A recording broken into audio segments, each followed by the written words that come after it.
Assalamualaikum warahmatullahi wabarakatuh. Nama saya Mega Nur Aini Hadi dengan NPM 182210005.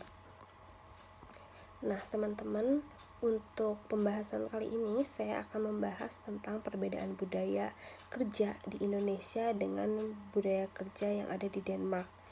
Nah, untuk kali ini saya mengambil bahan dari artikel IDN Times. Nah, di mana di sini judulnya Prinsip Keren Orang Denmark yang Bikin Mereka Menjadi Manusia yang Paling Bahagia di Dunia. Nah, kenapa begitu? Mari kita bahas. Nah, teman-teman, untuk pembahasan pertama di sini ada Denmark mengadopsi prinsip keseimbangan pekerjaan dan kehidupan pribadi. Bagi orang-orang yang terbiasa hidup di dalam sistem mengasosiasikan kerja keras dengan bekerja hingga malam hari bahkan sampai jarang tidur, tentu prinsip yang dianut Denmark itu terdengar aneh.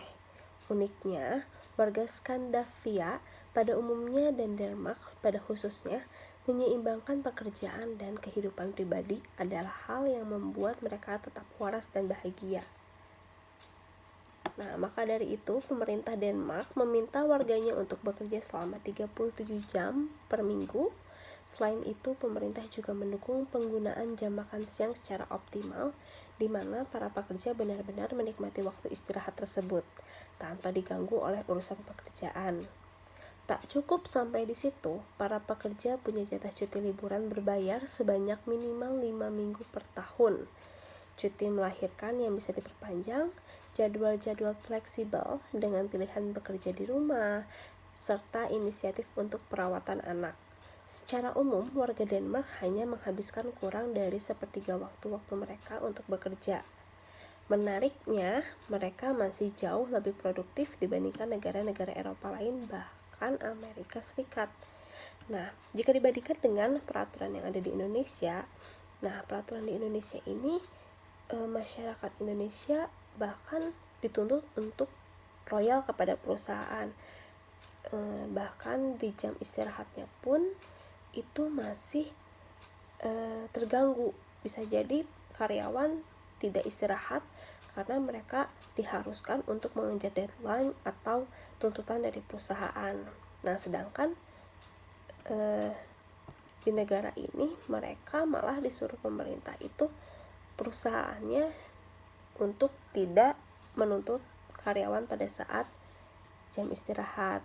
Bahkan cuti di kita itu cuti tahunannya maksimal 12 kali dalam 1 tahun. Nah, mereka ini malah ada minimalnya 5 minggu dalam 1 tahun. Lalu juga cuti-cuti atau ketentuan lainnya yang dirasa Indonesia itu berbanding kebalik sama negara ini gitu.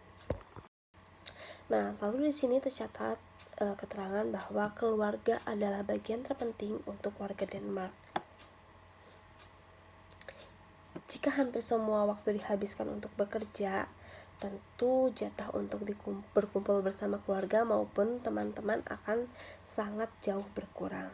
Pemerintah Denmark tidak merasa ini adalah hal yang baik bagi kesehatan warganya.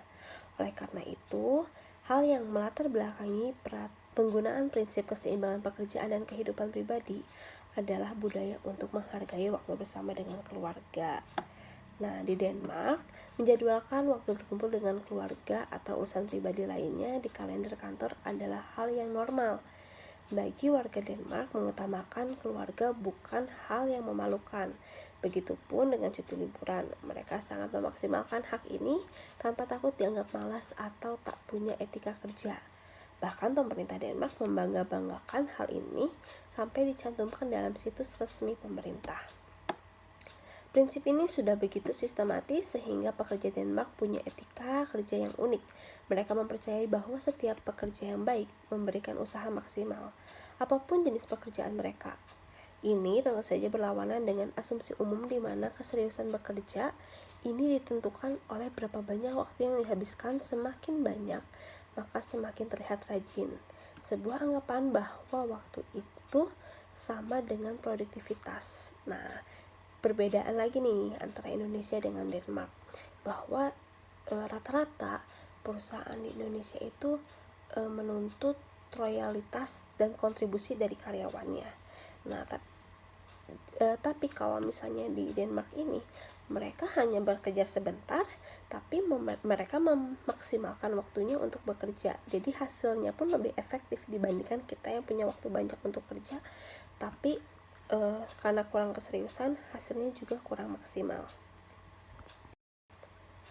Kebiasaan ini tak hanya dilakukan oleh kelas pekerja biasa. Ketika pukul 5 tepat, setiap orang mulai dari resepsionis hingga CEO menyudahi pekerjaannya dan menghabiskan waktu setelahnya untuk kehidupan pribadi. Mengapa? Karena mereka dipercaya telah melakukan pekerjaan yang baik. Kepercayaan dan kebebasan itu tak langsung membuat karyawan lebih bertanggung jawab.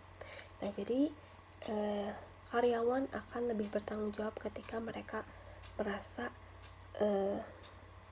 perusahaannya juga memberikan kesejahteraan bagi karyawannya. Maka karyawan itu juga akan menjadi bertanggung jawab atas pekerjaannya. Begitu teman-teman. Jadi banyak perbedaan